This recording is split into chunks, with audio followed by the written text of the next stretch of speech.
Yeah. Dr. Matthew, welcome. And I'm Shashikant Iyengar, the co-host today, along with Ms. Shilpi. And welcome to the second Metabolic Health Conference of India.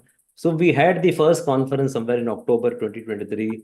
It was a grand event. It was a general low carb or keto introduction, whereas this event is very specifically on the ketogenic metabolic therapies, specifically focusing on neurodegenerative disorders and mental health, CKD and cancer. So these are little unheard of in India.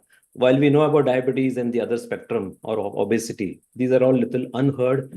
And we don't have a single metabolic neurologist across the span of India. So probably post these such conferences, we may have metabolic psychiatrists and neurologists coming in with special interest. And so me and Anup Singh, who was just here, so we are the co-organizers of this metabolic health conference. We have taken this initiative. We have been here from quite a long time, but we dreamt of this conference in 2017, finally materialized in 2023, and now there's a follow-up program. So Anup Singh has done the initiative of having the India's oldest, largest, and award-winning platform called D-Life. So huge community with a lot of Indian recipes, so that it is tailor-made to India, especially the vegetarian segment. And he also runs certification course so that a lot of metabolic health coaches can be churned out to help the rising tidal wave of metabolic disease in India. So that's how it is. So Shilpi ma'am, you can introduce yourself and you can introduce Dr. Matthew briefly. Right. So Dr. Matthew Phillips is a clinical and research neurologist at Waikato Hospital, Hamilton, New Zealand. His foremost passion is to explore the potential feasibility, safety, and efficacy of metabolic strategies, particularly fasting and ketogenic diets, in creating alternate metabolic states that may benefit people with various neurological disorders. His team conducted the world's first randomized trials involving a ketogenic diet in people with Parkinson's disease, Alzheimer's disease, and is now applying fasting and ketogenic diet protocols in several people, Huntington's disease and ALS, in fact. He's currently conducting a clinical trial in glioblastoma, a type of a cancer which combines standard treatments with the most intensive fasting and ketogenic diet protocol ever applied to a group of patients with advanced cancer. We are really looking forward to gaining valuable insights from you, sir, in the session, and a very warm welcome to you, Doctor. Shashi, let us get started with our conversation with Matthew, sir, and then I'll talk about myself also in between. Yeah. So how I'm very curious to know, you are a qualified neurologist. How did you enter into this metabolic space, nutrition space? Yeah, well, I finished my training in Australia, in Melbourne, Australia, in 2012, or right at the end of 2012. And then at that time, I really didn't know what I wanted to do. So I decided to travel and volunteer and work around the world for 3 years. And during that time, I was actually actively pursuing what my next path would be. And I ended up looking at a lot of different things, and the whole fasting ketogenic diet space really appealed to me at that time. And after that, I decided to come to New Zealand and begin my work in metabolic therapies to see if these were valid approaches to helping people with the disorders that you mentioned. So what all diseases comes into the neurodegenerative disorder? This is a very basic question, and this is meant the audience are going to be the lay people.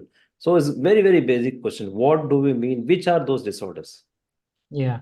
So the number one disorder for neurodegeneration would probably be Alzheimer's disease, followed by Parkinson's disease, and then probably amyotrophic lateral sclerosis, or ALS, which is also known as motor neuron disease. And then you've got other ones that are rare, Huntington's disease, and then other ones with fancy names like progressive supranuclear palsy, PSP, cortical basal syndrome, CBS. There's a whole bunch of other rarer ones, but that would be the main ones. I guess multiple sclerosis is sort of a hybrid of neurodegeneration and inflammation. So sometimes people group it into neurodegenerative disorders, but many people don't. Doctor, please tell us in brief how mitochondrial dysfunction plays a role in these kind of neurological disorders. We understand mitochondria as the powerhouse of the cell, generating ATPs, generating energy. And also, is there a way that we can rejuvenate or restore our mitochondrial health? I think that's the core topic of our understanding. Yeah, that's a great question and a big one. Yeah. So mitochondria are there's a few hundred or a few thousand of them in each of our cells, almost all our cells except red blood cells. And like you said, they power the cell, almost all of the cell's functions. But they do a lot more than that. We're just finding out in the last 1 or 2 decades that they probably control the metabolism or all the chemical reactions inside the cell to a very great degree. And they're able to help determine which genes in the cell get turned on and get turned off.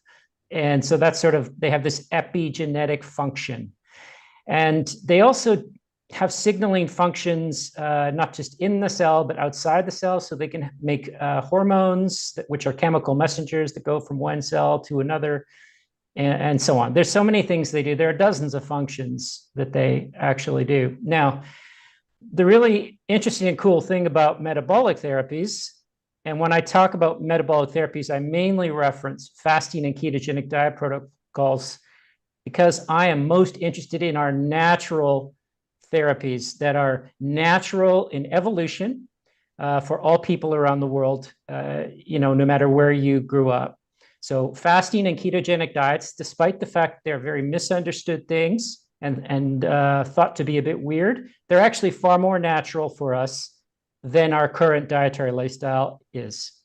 Even if you adhere to a cultural dietary lifestyle, that is not as appropriate for human beings as our ancestral one as hunter-gatherers before culture arose about 10, 15,000 years ago, and agriculture with it. So that's my interest. I want to try and apply very old therapies to people with a lot of these disorders, like neurodegenerative disorders and other things that are actually, they're not new, but they're becoming much more common. And I think they're becoming much more common because of a lot of the dietary lifestyle and other aspects of our lifestyle that we do now. So I want to try and restore our ancient dietary lifestyle, which is mitochondria, healthy for mitochondria. It promotes many good things in mitochondria that make them more resilient. And I think mitochondria are the key problem in these disorders that we're talking about, the neurodegenerative disorders today. And so if we can apply a fasting or ketogenic diet protocol to them, maybe we can restore the mitochondria to a degree and improve the disorder at a fundamental level. That's my interest. Yeah. And there's, before you go ahead, very interesting statement doctor has made, that the ancestral diet is more important than the cultural diet. I think this statement, it should be etched in stone. Yeah, madam. Yeah. So sometimes, often it is seen that the pathologies are beginning somewhere else in the body. Say it's the gut thing, but it affects your central nervous system. It affects your brain and the environmental factors also, which are like playing a havoc when it comes to the mitochondrial dysfunction also.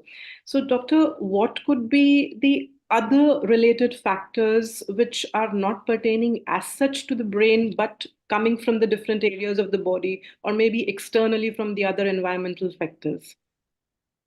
Okay, this is another important question because these neurodegenerative disorders, Alzheimer's, Parkinson's, ALS, so on, we see the neurological symptoms in them. So the problems with thinking, the problems with movement, and so on. But in fact, they are whole body disorders. It's just that they affect the brain the most, probably because its mitochondria are the most necessary for energy functions, because the neurons in the brain require more energy than basically any other cell. So they get hit the hardest.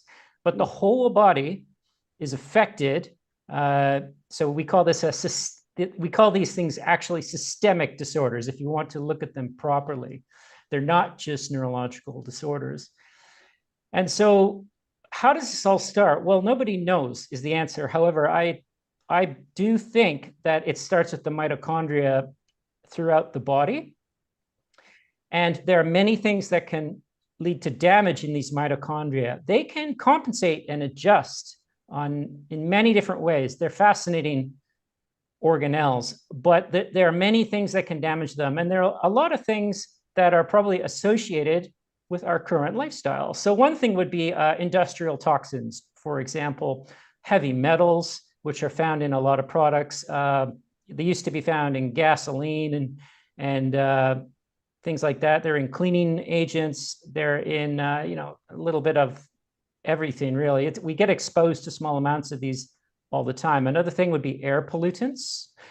Another thing would be pesticides and herbicides, which are often used in agriculture, of course, and so on. So there are a lot of these chemicals around that we know damage mitochondria that we wouldn't have had this exposure to even 500 years ago. Another thing that's associated with our lifestyle, though, and I think it's arguably the biggest one, to be honest, is the dietary lifestyle. A lot of people focus on the diet itself. My main focus, I think the most abnormal thing about our lifestyle is that we eat too many meals a day. If you go back to all cultures and all major religions, fasting was a key part of those cultures and religions for good reason. And if you go before culture, so like the last few 100,000 years, which is a lot longer length of time than the agricultural era, we would have never had 3 meals a day as a regular thing. We would have been forced to go without food at times when there was a drought or food was not available. So our body got used to and needs fasting. That's the main problem with the dietary lifestyle. The other one, of course, is too many processed and ultra-processed foods, of which carbohydrates have been affected the most heavily. And because carbohydrates are sugary and sweet, we've made them that way through the processing. Most people eat far too many carbohydrates. So it's too many meals a day and too many processed carbohydrates.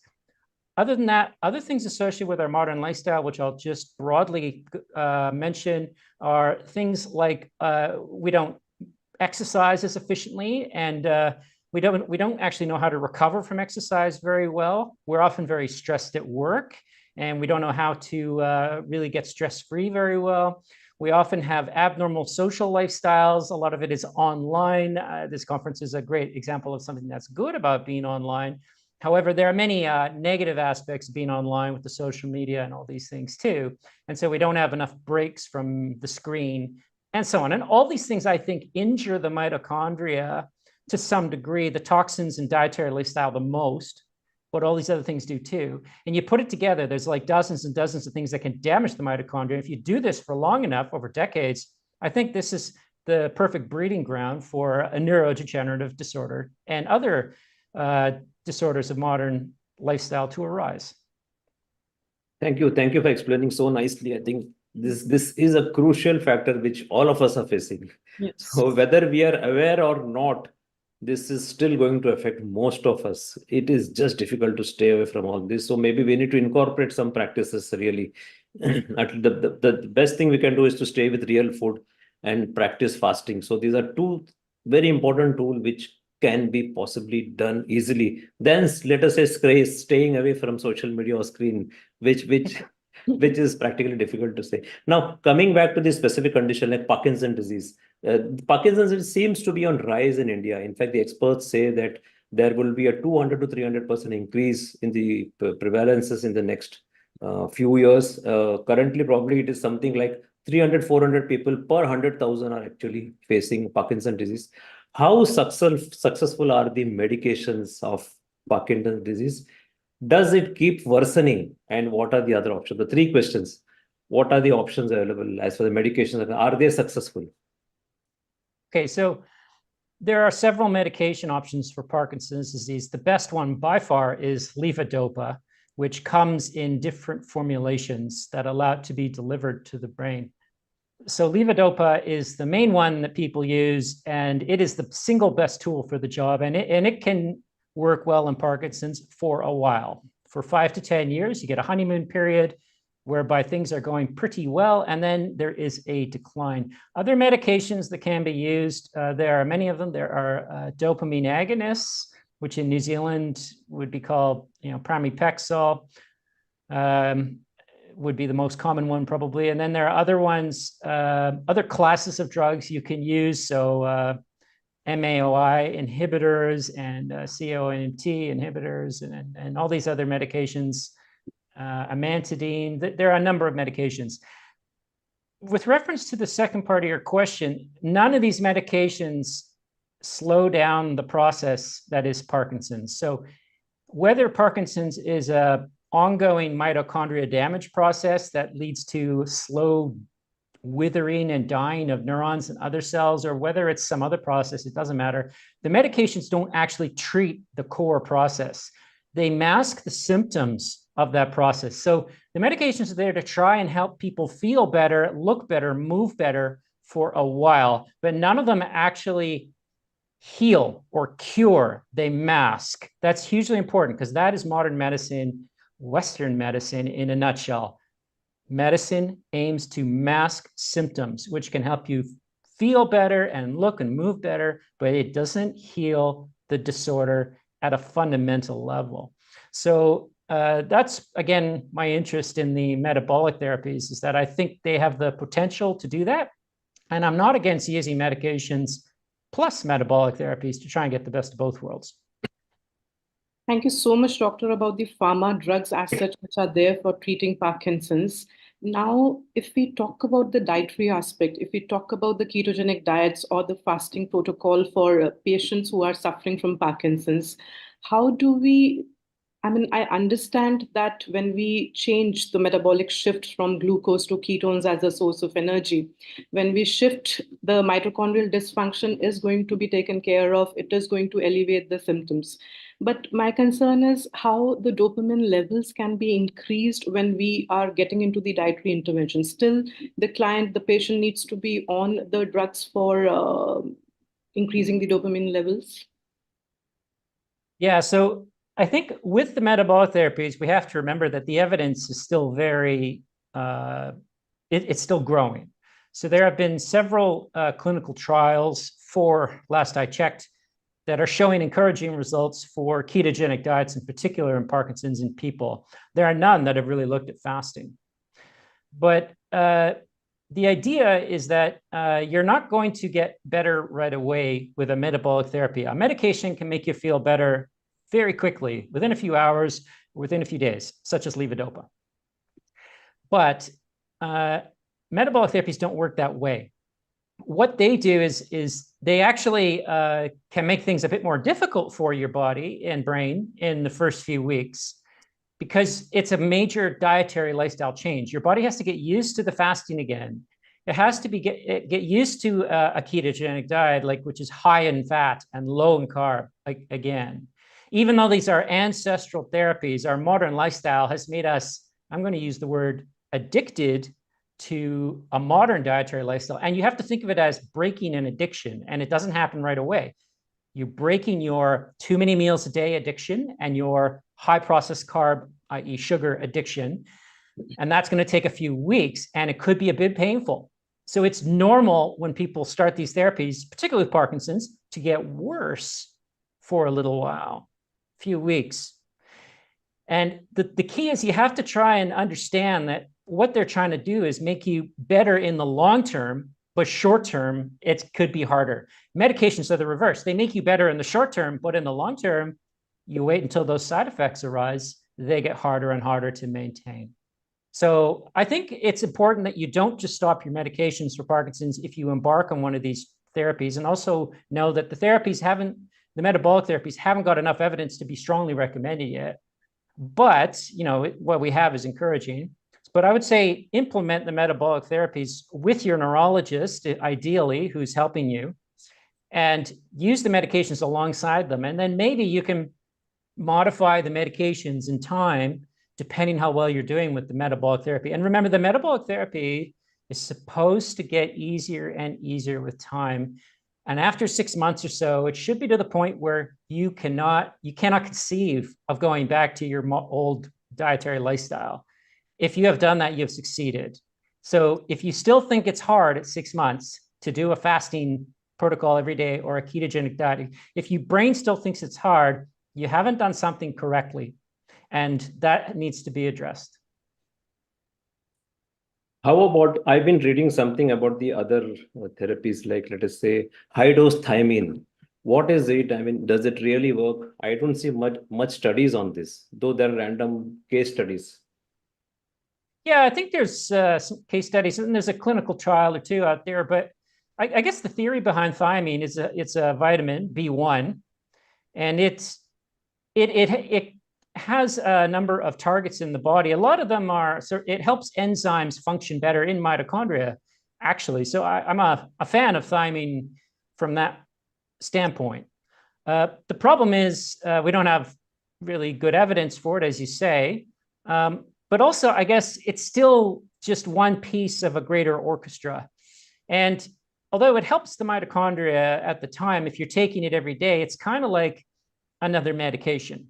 It's something that's sort of, it might be targeting the body at a more fundamental level, right at the mitochondria, but it's not actually helping the mitochondria get more resilient and become better inherently. So whereas a fasting ketogenic diet protocol forces the mitochondria to up its game, and it forces the mitochondria to repair themselves, allows them to repair themselves and so on, I think at a much deeper level. And a fasting ketogenic diet protocol affects so many more things. So I'm not against thiamine at all. I think there's some good theory out there behind it. Do I think it's going to be the crucial factor that can stabilize or reverse Parkinson's? No, I don't. However, I'm open to that possibility if I saw more evidence. So I'll leave it there with thiamine. I think I just see that as a possible add-on to the fasting and ketogenic way. Yes. How about, I do see a few videos on stationary cycling. Does it really help improve the motor coordination? How is it? They say that Parkinson's, yeah. Yes, it would. I mean, there are many different exercise therapies that have really good randomized controlled trial evidence, which is one of the best forms of evidence, if not the best, in Parkinson's. So stationary cycling is just one of them. Also, some of the ones with the best evidence would be like boxing, like sort of shadow boxing, boxing training sessions, strength and balance protocols, dancing programs, Tai Chi has very good evidence for it. Strength-based protocols, resistance training has a lot of good evidence, and so on. So there's basically, if you dedicate yourself to, I'm going to say almost any kind of solid exercise program, it's going to benefit your Parkinson's. And since the exercise, if you do it properly, is one of the it can be seen as a metabolic therapy in of itself that aims to help mitochondria become more resilient and restore themselves. This probably has a effect on the disorder at a very fundamental level. So I'm a big fan of exercise protocols in people with Parkinson's, and I advocate for them with virtually every single person I see in my own clinic. Very, very important. I think it's very important information you are given. I think many of us are not aware much about this.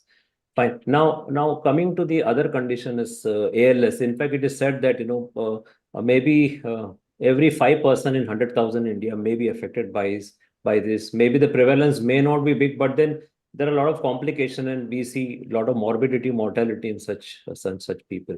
So what is it about ALS? Do we have any good drugs which works for it? And how good is ketogenic diet in this aspect? ALS, or motor neuron disease, is a very difficult disorder. And there are different kinds of motor neuron disease. ALS is basically the worst kind. And there are different versions of ALS too, depending where it starts in your body. We don't have any good treatments for it. We have one drug called Riluzole that on average gives you maybe 2 or 3 months, and it has a lot of side effects in a lot of people. So many people don't want to take it or continue taking it. That's all we got. Other than that, everything is supportive. So we don't even have a levodopa for ALS. A levodopa in Parkinson's is actually really good for a few years. We don't have anything even remotely like that in ALS. And of course, we have nothing that can slow down the ALS process. So in terms of ketogenic diet, fasting protocols, and so on, there is encouraging evidence in animal studies, mice and rodents, that suggests that this process can be mitigated or slowed down with these approaches. However, in humans, there's only one case report. That's it. And it's one we published 3 months ago of an intervention that was a fasting and ketogenic diet protocol on a man with bulbar onset ALS, the worst kind of ALS. And he is doing very well. His condition, as far as we can tell, has stabilized, and he was definitely declining before the intervention. And all he's doing is a 2-meal-a-day ketogenic diet. So he eats 2 meals a day. He has 1 hour to eat each meal. He picks the time of day to eat the meal. The other 22 hours of the day, he is fasting. So water, tea, a little bit of black coffee, that's it. And he's been doing that very consistently now for well over 2 years, coming up on 2.5 years, and he's doing well. And there seem to be many benefits on him with respect to mood, weight, cognition, breathing, which is a huge one, because breathing is ultimately what kills a person with ALS, breathing problems, and so on. So he seems to be deriving benefits. So I think the evidence is too weak to strongly recommend it. However, what we do have is very encouraging so far.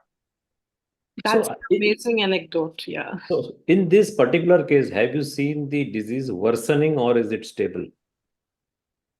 I would say it's stable. So we assessed this man. His diagnosis, as is usually the case in ALS, was delayed by about almost 2 years.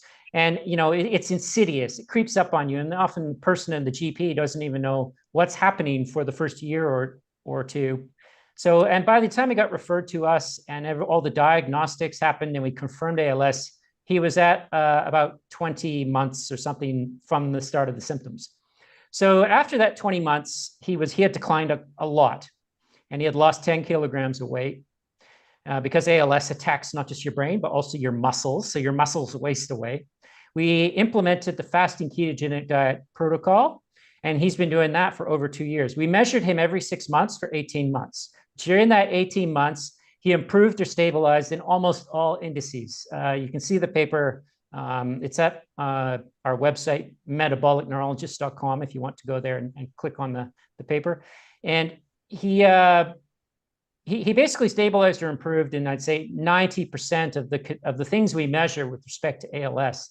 Now, stabilization alone is impressive because the usual natural course of ALS is relentless decline month by month. You lose function, you lose strength, you lose weight, you lose a lot of things with this disorder. And he stabilized or improved in the vast majority of them. And so I guess there were so many things that we measured. If you want to go have a look at that, I would go to the paper and read it because it was all fairly laid out in a couple of tables. Right, doctor. Coming to another serious problem, and I'll share certain statistics from India also, and that's Huntington's disease. Talking about specifically India, there are researchers at the National Institute of Mental Health estimate that 3 to 5 people per lakh in India have Huntington's disease, which almost translates to about approximately 40 to 70,000 people in the country. I think this is similar to the prevalence rate in the European populations. Doctor, we just wanted to seek your advice when it comes particularly to the Huntington's disease, how severe it is and what are the treatment options available? And B, what is the role of ketogenic diet when we talk about the dietary intervention? Well, given those numbers, I should move to India and conduct studies on Huntington's there because it sounds like it would be easier to get people recruited.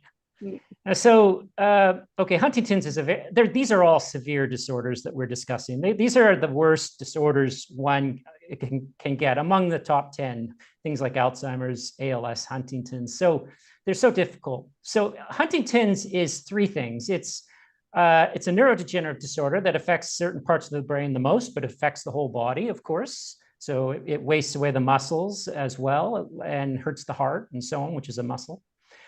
But it mainly manifests as a movement problem. So they get these extra movements that they can't control. We call them chorea, most of them, but there are other movements that can occur with the chorea.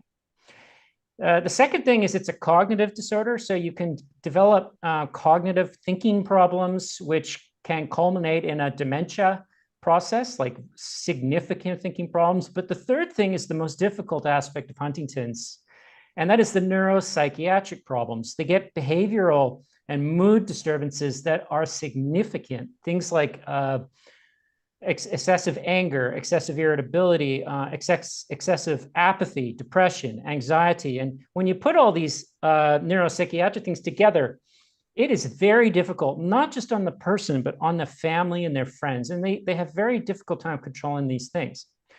So it's, you know, Huntington's is a problematic disorder. And yes, again, the evidence is similar to ALS. There's a number of encouraging animal studies in Huntington's. There's only one case report of a person with Huntington's starting a fasting ketogenic diet protocol. We also did that one. It was published about a year ago now. And maybe a year and a half ago. And he did a very similar protocol to our ALS guy. And he showed improvements too over a 1-year period. We only measured him for 1 year before we published that one. Very interesting. So we can just, just briefly touch upon, though the topic is very vast, the dementia and brain stroke aspect. So how far are these metabolic therapies useful in dementia and possibly in brain stroke?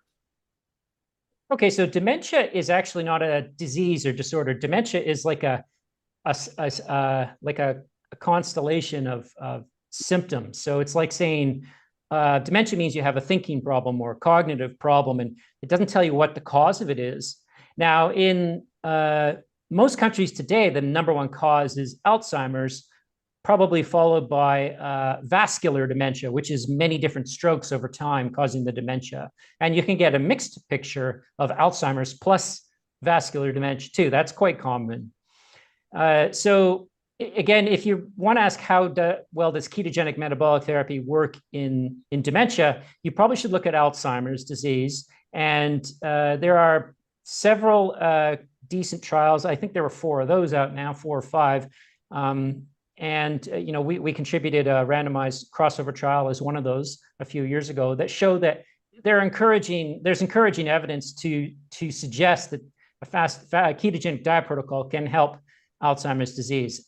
They didn't look at we haven't looked at fasting heart very much yet. Nobody has, to my knowledge. So that's good. In terms of brain stem strokes, stroke is a disorder where usually a clot forms in the body, usually in the heart or in a blood vessel in the neck, and the clot breaks off the wall of the blood vessel, or it breaks out of the heart and goes up to the brain and blocks an artery there, and then whatever part of the brain was being fed by the artery dies off, and that's a stroke. It can be the brain stem in the back of the brain, but it can also be any other part of the brain. And really, when it comes to stroke, the core disease process is nothing to do with the brain. The brain is a victim of the disease in the artery or the disease in the heart. And so it's an important thing to be clear about when you're talking about stroke. Now, I don't know of any studies in people that have used fasting or ketogenic diet protocols in stroke. There is some animal evidence showing that if you have an animal, a mouse again, that's fasted and in ketosis before they are purposely given a stroke, they repair much better, and the stroke is much smaller than if they are not fasted when they have the stroke. So that suggests that fasting at least is protective in animals, and by analogy might be protective in people too. But the evidence is very weak with respect to stroke. Doctor, just to tell you that I'm a researcher in the field of nutrition sciences, and I'm writing the textbook for the organization, and we mostly talk about the low carb and performance part. But when it comes to my private client, it not only includes the performance, but it's also the metabolic disorders and how the dietary intervention can have the remission effect on these metabolic disorders. So one of the questions pertaining out of the curiosity, because we talk so much about nutrition and the related health and the performance part, can the unrecognized B12 deficiency be mistakenly diagnosed as MS, PD, or AD for that matter? Do you think that there could be a disconnect? It's actually the B12 and people think that it's something which is on a larger scale? Yes, a B12 deficiency is a great mimic of many disorders. So you get lesions in the brain or spinal cord, and you get a number of different symptoms and signs that could be confused with multiple sclerosis or perhaps Parkinson's and so on. This is a fairly easy thing to diagnose, though, if you measure the B12 levels and you talk to a person about their diet, because B12 deficiency usually occurs in the context of a vegan or vegetarian diet, where the person is not supplementing their B12 properly. And, if you have MRI imaging, so you can scan the brain or the cord, then you can usually tell between B12 problem and multiple sclerosis plaque or whatever as well. So I think a good neurologist should be able to tell the difference between a B12 deficiency and one of these neurodegenerative disorders or multiple sclerosis. And fortunately, B12 deficiency has a more straightforward treatment pathway, i.e. you have to figure out how to get this vitamin back into your body and brain. Very interesting. I think, see, we have a neurologist in India, Dr. Sudhir Kumar. We often see him in Twitter. He keeps posting such case studies that people come with odd neurological symptoms, which they have been sent by the other doctors. And he found just by measuring B12 and supplementing, most of the issues get resolved. It could be something like tremor or something, borderline anxiety and various Where other. does he work? Which hospital? Oh, I don't recall. He's there in Hyderabad. Okay. So okay, yeah, I worked in I was in Vellore Hospital for 2 months many years ago.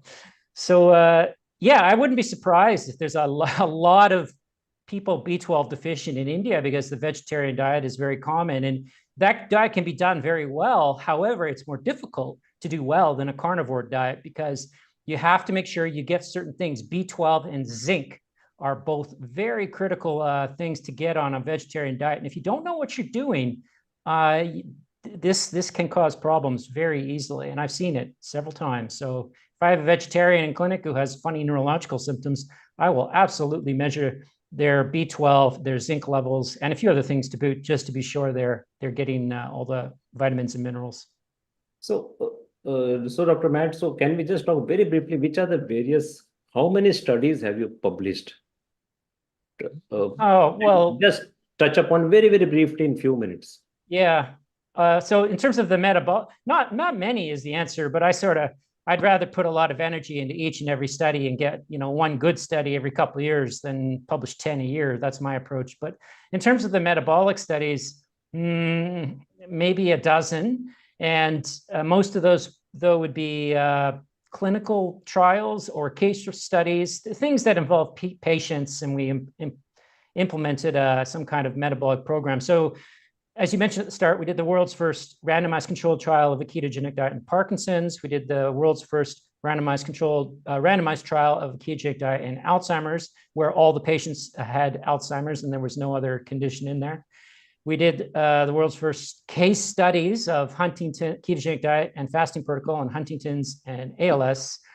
We've implemented the most intensive fasting and ketogenic diet protocols in people with glioblastoma. So we published a case series on that a couple of years ago, and then there's a clinical trial ongoing right now that we've had 17 people enrolled in so far that is using that, and that's probably the strongest metabolic therapy program that's ever been implemented in any condition, actually ever, to my knowledge. I don't think I've ever seen any stronger protocol than what those guys are doing. And then I guess there are theoretical and review papers. I've published a few of those, not too many.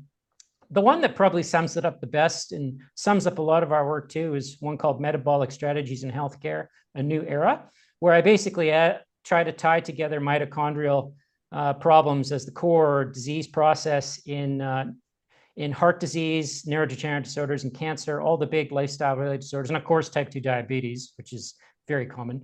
And I tie mitochondria dysfunction or mitochondrial problems into those disorders. And then I talk about what the best approach to this might be, which of course is a big discussion on all the fasting and ketogenic diet evidence in humans.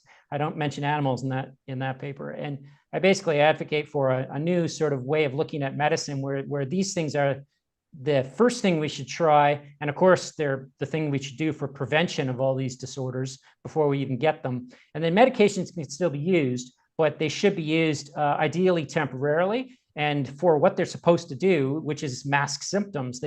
We should not pretend to patients that they are going to cure their disorder, their disease in any way. And we should be honest and say, look, these can help for a while, but the main game has to be something else that changes the disorder at its core, at a fundamental level. And that paper would be worth a read if you just want to see a broad brushstroke of my whole conception and where I think the research needs to go. It would be that Metabolic Strategies in Healthcare, a New Era paper. Such an incredible thing to give some hope to your patients, doctor. That is really, really very, very recommendable. And especially to not only brain cancer, but the other neurological disorders as well. If we have to talk about the targeted cellular repair or the TCR and fasting in cancer, would you like to shed some light on that, doctor? What's TCR? It's the targeted cellular repair, which we understand. Oh, okay.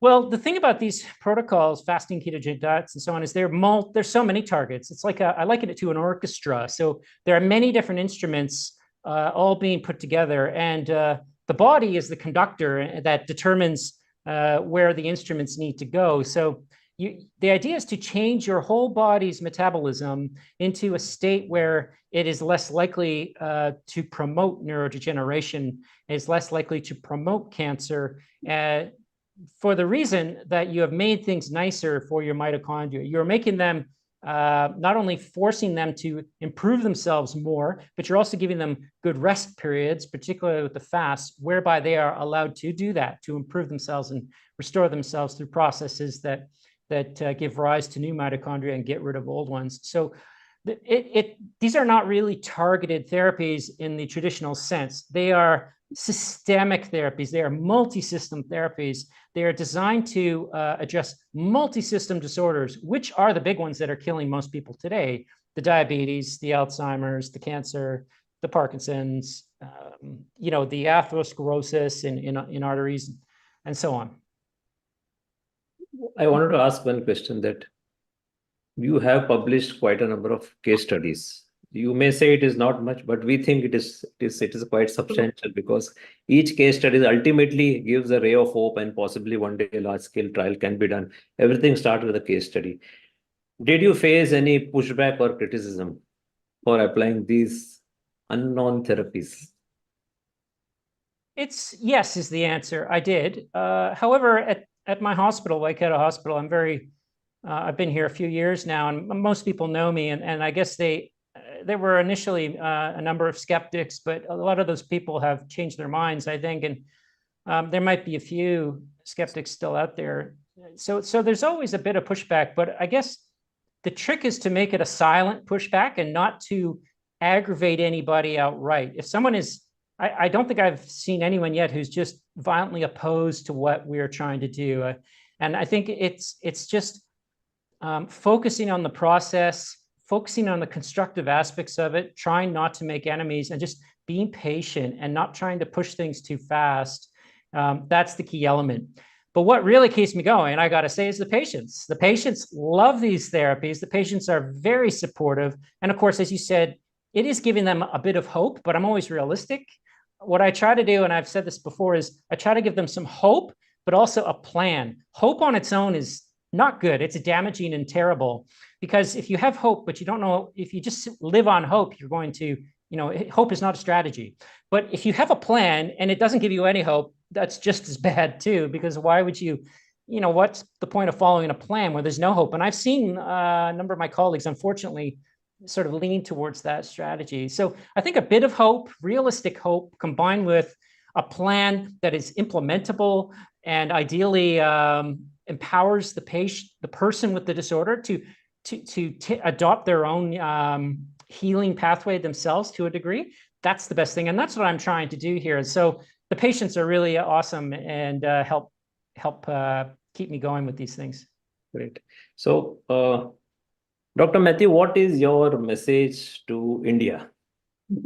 Oh, my message to India. Well, I learned a lot in India as a medical student when I went over there and did some time there. So I want to thank India for that, and particularly Dr. Dilip Mathai of Velar Hospital, if if he's still working, he probably is. So I guess my message to India, it would be look further back than the last few thousand years of your culture. Go back to the hunter-gatherer days and see what your ancestors really evolved on, not just for 5,000 or 10,000 years, but for hundreds of thousands of years. You'll find that meat was essential in that diet. Fasting was essential in that diet. And the fact is, most people were in ketosis most of the time because of the low processed carbohydrate content and the fasting. So I would say two things.